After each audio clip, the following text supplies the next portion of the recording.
Hello two family, કેમ છો બધાને? જય માતાજી, બાપા સીતારામ. સવારના વહેલા બધાને જાજા કરીને બાપા સીતારામ. તો સવારના 7 વાગી ગયા છે અને આજે તો એમ થયું હાલો આજે સવારનો વહેલો બ્લોક ઉતારીને મૂકી દઈએ. કેવું વાતાવરણ છે વહેલું સવારનું, તો આજે તો મને મન થઈ ગયું કે આજે તો સવારનો બ્લોક ઉતારવો છે. તો આ છે ગામડાનું વાતાવરણ સવારનું 7 વાગ્યાનું. તો અમે હાલો નાહી ધોઈ લીધા છે, એ ચા પાણી પીવાઈ ગયા છે અને આપણે ચા ભાખરી બનાવવાની બાકી છે.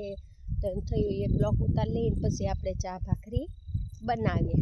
તો સવારના 7 વાગ્યા અને આ સવારનું ગામડાનું વાતાવરણ જો 7 વાગ્યાનું વાતાવરણ છે અને અમારે વાડીઓમાં ઠંડી બહુ જ પડે છે. તમારે કેવી ઠંડી છે? અમારે તો અહીંયા બધું પિત્ત વાવેલું છે ને, તો ઠંડી બહુ જ પડે છે. આટલી બધી ઠંડી છે અને વહેલો પવન પણ બહુ જ ઉડી જાય છે. તો એમ થયું હાલે બ્લોગ બનાવી લઈ સવારનો, અને પવનનો અવાજ આવશે. વાડીમાં પવન બહુ છે.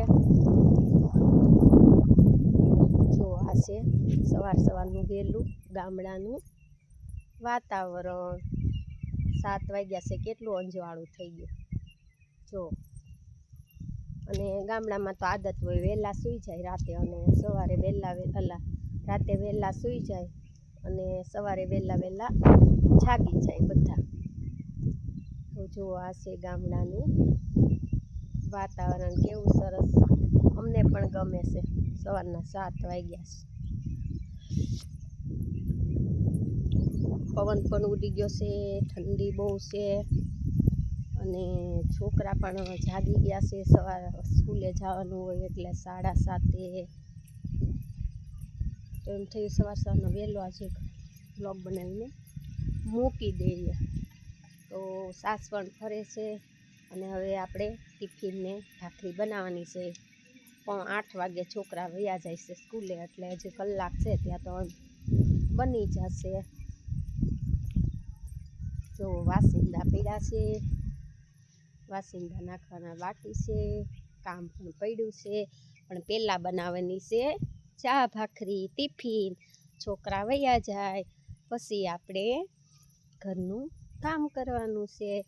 તો આજે તો સવારનો વહેલો 7 વાગ્યાનો બ્લોક બનાવી લીધો છે, કેમ કે 5:30 તો જાગી જ જઈએ, નાહી ધોઈએ ત્યાં 6 વાગી જાય, ચા પાણી પીએ ત્યાં અને પછી રસોઈ લઈએ.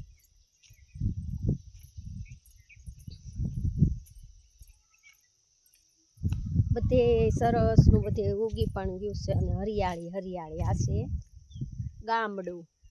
ઉકડા ને જો ભજન વાગતા હોય વાડીઓમાં. સવારે વહેલા ભજન થઈ જાય વાડીઓમાં, ચાલુ ટેપમાં વહેલા ભજન વાગવા મળે. અને ઠંડી બહુ પડે છે. કાલની ઠંડી વધારે છે. ઠાર બહુ પડે છે, ઠાર. અમે તો ઠાર કહીએ, તમે શું કહેતા હોય ખબર નથી. અને ઝાકળ પણ બહુ આવે છે. સવારનો વહેલો ઝાકળ પણ બહુ આવે છે. તો જેમ ઝાકળ પડશે ને એમ તડકી હોત હશે. અને આ 2 દિવસથી તો એટલો બધો પવન ઉડે છે ને, તો કંઈ કામ નથી થતું અને બ્લોકે નથી ઉતારવા દેતા. બહુ જ અવાજ આવે પવનનો. તેમ થયું આજે તો વહેલો બ્લોગ બનાવી લઈ. તો જો આપણે કાકડી પણ સરસની થઈ જ ગઈ છે અને કાલે કાકડી એક ડોલ ઉતરી હતી. એક ડોલ કાકડી કાલે ઉતરી હતી, તો મેં બધાએ વેચી લીધી ને ખાઈ ગયા અને માતાજીના મઢે મૂકી. તો હવે થોડાક દિવસમાં આપણે શાકભાજી પણ ઉતરવા મળવાનું છે. 2-3 દિવસમાં પહેલો વારો ઉતરી જશે શાકભાજીનો.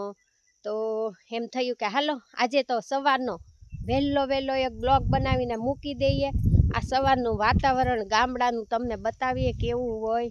તો જો આ છે સવારનું વહેલું 7 વાગ્યાનું, બહુ વહેલું નથી, 7 વાગ્યાનું વાતાવરણ છે. અમે ઉઠી ગયા છીએ, જાગી જઈએ 5:30, નાહી ધોઈએ ત્યાં 6 જેવું થઈ જાય. ગરમ પાણી મૂકીએ ને નાહીએ ને ધોઈએ ને ત્યાં પછી ચા બનાવી, ચા પીધી ને પછી એમ થયું હાલો એક બ્લોક બનાવી નાખીએ. અને મારો વઢુ ને મારો મુરલી ઢાળિયામાં બાંધેલા છે. હજી છે ઠંડી, એટલે જ્યારે તડકો નીકળશે વાડીમાં ત્યારે એને બહાર કાઢવાના છે. તો આ છે સવારનું 7 વાગ્યાનું વાતાવરણ.